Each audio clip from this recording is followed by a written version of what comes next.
I'm Veronica Zudo, tonight on EWTN News Nightly. After the Supreme Court shoots down President Trump's tariffs, the president promptly holds a news conference. I'm Owen Jensen. I'll have that story coming up. 1 week later, and Congress can't figure out how to end the Department of Homeland Security shutdown. What effects we're already starting to see. Plus, preparing for the Pope. For me, it's incredible to see him. That he is coming here. It's wonderful. The Holy Father is once again leaving the Vatican to be with his flock, where he's going this weekend. These stories and more tonight. From EWTN, the Global Catholic Network, this is EWTN News Nightly. Thank you for being with us on the feast day of St. Leo of Catania. Our top story tonight, it was the High Court decision President Donald Trump was not hoping for and instead warning about. In a 6-3 ruling, the Supreme Court has struck down President Trump's far-reaching global tariffs.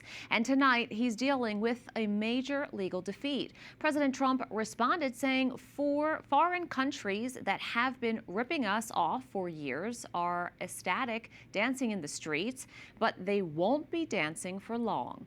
White House correspondent Owen Jensen reports. Owen. Veronica, good evening to you. President Donald Trump praised the justices on the court who sided with him in this ruling, but blasted those who did not, saying the Democrats on the court are thrilled. And he also announced he's imposing a new temporary 10% global tariff.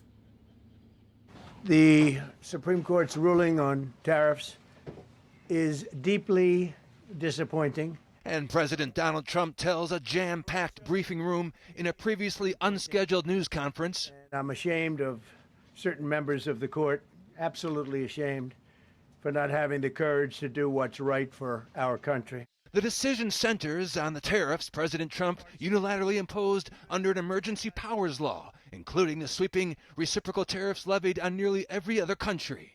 The majority found that the Constitution very clearly gives Congress the power to impose taxes which include tariffs. Still, the president is not backing down, including this announcement. Effective immediately, all national security tariffs under Section 232 and existing Section 301 tariffs, they're existing, they're there, remain in place, fully in place, and in full force and effect.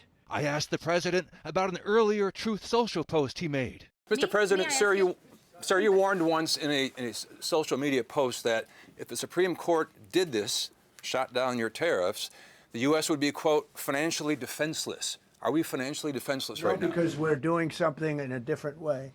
We're doing something in a very powerful way, and we're using things that some people thought we should have used in the first place. But it's more complicated. It's a little more complicated. The process takes a little more time, but the end result is going to get us more money, and I think it's going to be great. But Senator Schumer posts a victory for the wallets of every American consumer. Trump's illegal tariff tax just collapsed. He tried to govern by decree and stuck families with the bill. Enough chaos. End the trade war. Now, the tariff ruling comes on the same day as the Commerce Department announced that U.S. economic growth slowed in the final months of 2025, that long government shutdown last fall, in part to blame. At the White House, Owen Jensen, EWTN News Nightly. For more, I'd like to bring on Zachary Shimtab, editor at SCOTUS Blog, and John Hartley, economist and policy fellow at the Hoover Institution. Zachary, I'd like to start with you. SCOTUS ruled against the use of tariffs under the International Emergency Economic Powers Act, known as IEEPA, but there are many different applications that tariffs can be enacted under. Following the decision, President Trump said he will sign an order to impose a 10% global tariff under Section 122 over and above the normal tariffs already being charged. So the justices ultimately confirmed that a president can set global tariffs, just not under IEEPA. But where does Congress fit in, or doesn't it? So I would just to back up a little, they didn't really opine ultimately on whether it could be done through other tariffs. They don't want to speak to that question necessarily at this point, although it was raised more forcefully in the dissent. But as for the separation of powers, that was really at the heart of this decision. And the idea was, at least when it came to IEEPA, this provision that the president used. Ultimately, the president did not have the authority, according to the majority, to enact tariffs pursuant to that statute. Now, John, looking at the global economy, for months, countries and companies alike have reshaped the way they do business because of the tariffs. When it comes to tariff refunds for companies that paid tens of billions of dollars, the Supreme Court left this completely unresolved. Are you surprised over their silence? I am. And it's, I think, the most unfortunate part of the ruling, in the sense that, it would almost be better if there was more clarity on refunds, how they would be done in some manner, versus now deferring to the lower courts means that it's going to take a long time. It's going to be very complicated for that process to play out. And so I think it's unfortunate that the court is sort of left this part unanswered. Obviously, the president has expressed that he's going to attempt to put into place tariffs using some of these other legal justifications. Section 232, Section 301, whereas the court today was just ruling on IEEPA and the legal case that you can use IEEPA to pass sweeping tariffs. Now that the fact that we don't exactly know what's going to happen with the refunds, one, it creates a lot of uncertainty rather than delivering sort of a clear sort of what's next when it comes to the fiscal implications of the ruling today. So I think is particularly unfortunate. It would have been, I think, better for all parties involved, whether you're in favor of tariffs or not, if this was actually resolved in the case. And I think it's a bit unfortunate. It's really a quick moving day. Zachary, U.S. Customs and Border Protection so far has collected an estimated $170 billion in tariffs imposed by President Trump using IEEPA. After today's Supreme Court ruling, will the lower courts be left to sort out whether importers are entitled to refunds? And if so, how long could that take? The answer is yes. And in terms of what's gotten passed off, what's not, that's going to be a huge issue. This is going to be a series of litigations and challenges in the lower courts. They're going to potentially be dealing with this for years. Of course, then there's the additional complication. If the tariffs or tariffs are passed through these other provisions and these other laws, that is also likely to generate litigation. So not only could we be dealing with the refunds going through the lower courts, but the lower courts will also be dealing with whether these other tariffs provisions have been properly enacted by the president, as in they contain all sorts of other limits and scopes. So you're going to have litigation all the way through. This is certainly not the end of the tariff dispute. And we heard from the president and his team. They are certainly ready to move forward. John, President Trump also announced he will sign an executive order to set a 10% global tariff. We started our conversation with that. What's been the global reaction to everything that has happened today? Sure. So one thing that's particularly interesting is that in response to the Supreme Court ruling that happened this morning on IEEPA, that actually the dollar sold off in response to it, which is historically how people would expect the dollar to respond to a tariff reprieve. What was surprising was when Liberation Day, the Liberation Day tariffs were originally announced back in April, the dollar actually depreciated then, which is sort of contrary to what people would typically expect. I think there's some reasons for why that happened at the time, perhaps due to portfolio outflows. But what's interesting is that the dollar depreciated at some level today, and what's interesting is to some degree that helps exporters. A lower dollar and slows down imports. So I think that's interesting. Certainly he's responded now. The president's responded saying that he's going to enact Section 122 tariffs this is under the Trade Act of 1974. What's interesting about Section 122 is that only lasts for up to 150 days. At the same time, the president can use these other avenues, Section 232, 301, to enact, to reclassify some of the IEEPA tariffs. Those tariffs are actually going to take more time in the sense that they require extensive reviews. by various agencies, the USTR, U.S. Trade Representative Office, the Commerce Department, and elsewhere. So at some level, I think that Section 122 gives something of a buffer. What's interesting, too, is the president today was saying that he wanted certainty, and maybe just, I guess, 10% certainty around tariffs, I think is part of what he's trying to achieve with this pivot in response to the Supreme Court ruling. Zachary Shimtab and John Hartley, thank you both for being on our panel tonight. Thank you. Thanks for having me. It's been almost a week since the Department of Homeland Security shut down, and it's anyone's guess when it will reopen. Talks are at a standstill as Democrats remain dug in on their demands to reform ICE, while Republicans blame Democrats for leaving over 500,000 federal workers in other agencies under the DHS umbrella out to dry. Capitol Hill correspondent Eric Rosales joins us now. Eric, it seems like the two sides just can't agree on anything. No, they certainly can't, Veronica. Good evening to you. If anything, the two sides are further apart than they were last Friday when the shutdown began. It was now Democrats are growing increasingly uneasy about adding new funds for immigration enforcement agencies as the DHS shutdown stretches into its second week. Democrats believe so far they have the upper hand. ICE needs to be reformed in a dramatic, bold, meaningful, and transformational manner. And if that doesn't happen, the DHS funding bill will not move forward. We need to just solve the issue, which is ICE needs to stop terrorizing Americans. You know, they need to stop doing what they're doing, and this administration has not had any inclination to want to reform that. And until they do, we're not going to fund it. Republicans accuse Democrats of holding federal employees hostage. We have 670,000 people being furloughed. It's not fair to TSA, FEMA, Coast Guard, all these folks who are serving our country to be furloughed, and our country needs them. And so my view of it, we play hardball because the Democrats have initiated this. And the effects of the shutdown are starting. DHS told more than 300 FEMA responders preparing for assignment to stand down, and all travel stopped. And that's not all. Over 60,000 TSA employees deemed essential are currently working without pay and will miss their first paycheck at the end of the month. Senator Rick Scott said in a statement that lawmakers should not be paid during the shutdown. Quote, thanks to the Democrats' shutdown, TSA, FEMA, and DHS employees are all going to work without pay. It's time to pass my No Budget, No Pay Act.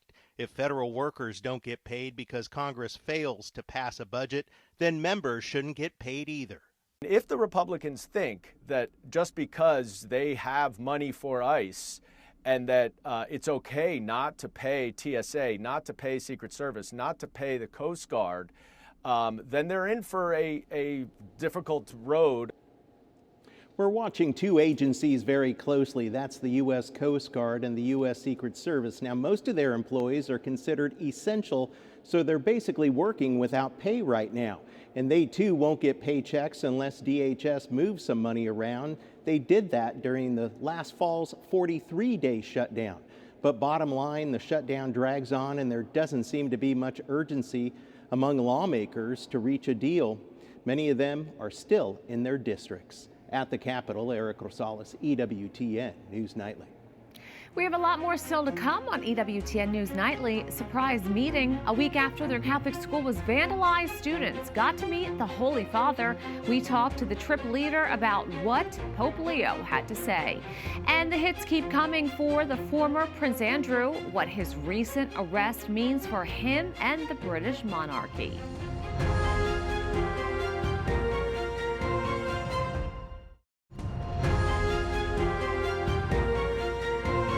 Welcome back. The fallout following the arrest and release of former Prince Andrew keeps getting worse. Today, police searched the former home of Andrew Mountbatten, Windsor, a day after he was arrested and held on suspicion of misconduct in public office. The investigation stems from his friendship with the late convicted sex offender Jeffrey Epstein. Now the BBC is reporting that the British government is considering introducing legislation to remove Andrew from the royal line of succession. For more on this, I want to bring in Jennifer Paxton. She is an associate professor of history at the Catholic University of America. Thank you so much for joining us. It's my pleasure. Thank you. When was the last time a member of the royal family was arrested? It was in 1647, and that's when Charles I was arrested by Parliament on charges of treason, and that led, of course, 2 years later to his execution. But this is a very different scenario than what we're seeing now with the former Prince Andrew, because that was essentially a political crime. It was a political dispute between the Parliament and the King. Andrew is being accused of a crime that anyone could have committed, so it's a very different scenario. How likely is it that the UK Parliament will vote to remove Andrew from the royal line of succession? I think that's very possible. Parliament has the right to do that. They have changed the succession numerous times. The most recent was when Prince William married the former Kate, I can't remember her last name, Middleton, yes. Well, because what they were worrying about was that she might give birth to a girl first. And in the old line of succession, the girl would have been bumped by a subsequent boy. So they can do this. They can remove him if they want to. Parliament has the power. Now, there have been scandals surrounding the British royals for hundreds of years. Do you think this could be the beginning of the end of the monarchy? I think it's much too soon to say that. But what I will say is, as I just mentioned, Parliament could change the monarchy if it wanted to. One thing that I could see happening is a reduction in taxpayer support for the monarchy. That would be sort of low-hanging fruit and a way to really signal the displeasure of the public. Do you see any trends with citizens moving away from support of the royal family recently? Yes. There has been a sharp reduction in support for the monarchy in the last few decades. I certainly think that the death of Queen Elizabeth was a watershed. She was far more popular, alas, than her son. Jennifer Paxson, thank you so much. Thank you. Up next on EWTN News Nightly, Next Stop, see where Pope Leo is making his second pastoral visit of the Lenten season. Plus, after being the target of vandalism, one school group gets some special attention.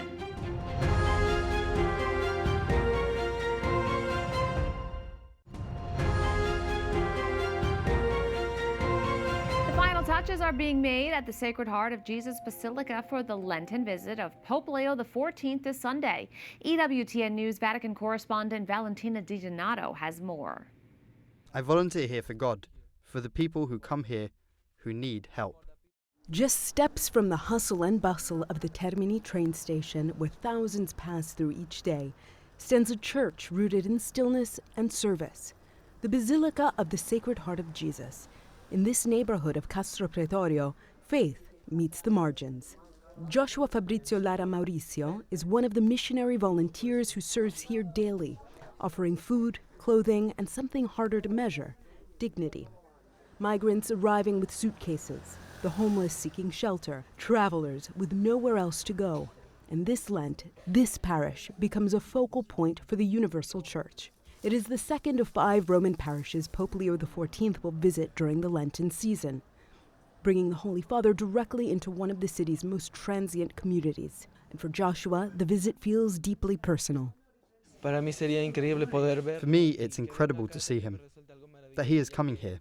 It's wonderful to feel even a little of his blessing, and to know that through my work, I'm helping him as a missionary of God. Inside the parish, preparations are underway. But Father Javier Ortiz says the real movement is already happening in the hearts. This visit has awakened us to go out and search, to truly live the spirituality of the Sacred Heart of the Good Shepherd, to seek those who feel distant, who cannot or do not come close. We go to find them. For this community, the Pope's presence is not about ceremony. It is about encounter. Alejandro understands that well. A missionary volunteer who chooses to live on the streets he serves. He says the Holy Father's visit during Lent is a reminder of the merciful gaze of God. I am emotional because he is the head of the church, like Peter, successor of Peter. In a parish beside the railway tracks, where lives intersect for only moments, something lasting is taking place. This Lent, the Pope's journey shines a light on a community that has long been quietly living the gospel, seeking the lost, welcoming the stranger, and serving Christ in the least expected places. In Rome, Valentina Di Donato for EWTN News Nightly. Students at a Catholic school in California targeted by a major act of vandalism earlier this month just had a very special meeting in Rome. They were able to meet Pope Leo in an unexpected meeting last week. He gave them his blessing and prayers. On February 2nd, the school's principal discovered that a statue of Mary was smashed and the tabernacle removed and thrown to the floor. Joining us now to talk more about the meeting is Kieran Fiore, who led the trip. Thank you so much for coming on. Thank you so much for having me. So first, what was it like to meet the Pope and how did the students respond? I think the Holy Father is an amazing person. He has amazing generosity. You know, when you're at the papal audience, you can feel the power of his prayer. And I think for me, as the leader of the group, I felt so keen for the Holy Father to know what had happened at our school. I felt so confident of his prayers, of the power of his prayers for our community.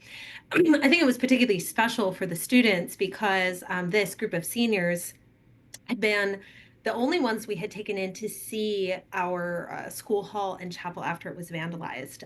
They helped us clean up. They helped us replace the tabernacle. It was just particularly moving for me to see some of our senior girls. We only have 9 in this class, and they were the ones who helped clean up the statue of the Blessed Mother. And less than a week later, they were being personally blessed by the Holy Father. So you told the Holy Father. What was his reaction, and also what were the students saying during all of this?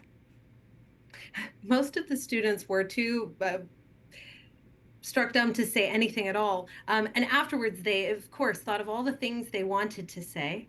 But I was keen to let the Holy Father know what had happened at our school. And his simple reaction was just to say over and over, the tabernacle, the tabernacle. And for the students, this has been just a source of comfort each day to know that the Holy Father is praying for them. Do you have any updates on who was behind this act of vandalism? No, we don't know anything more. We're working just with cooperating with law enforcement. Yes. And how are repairs going?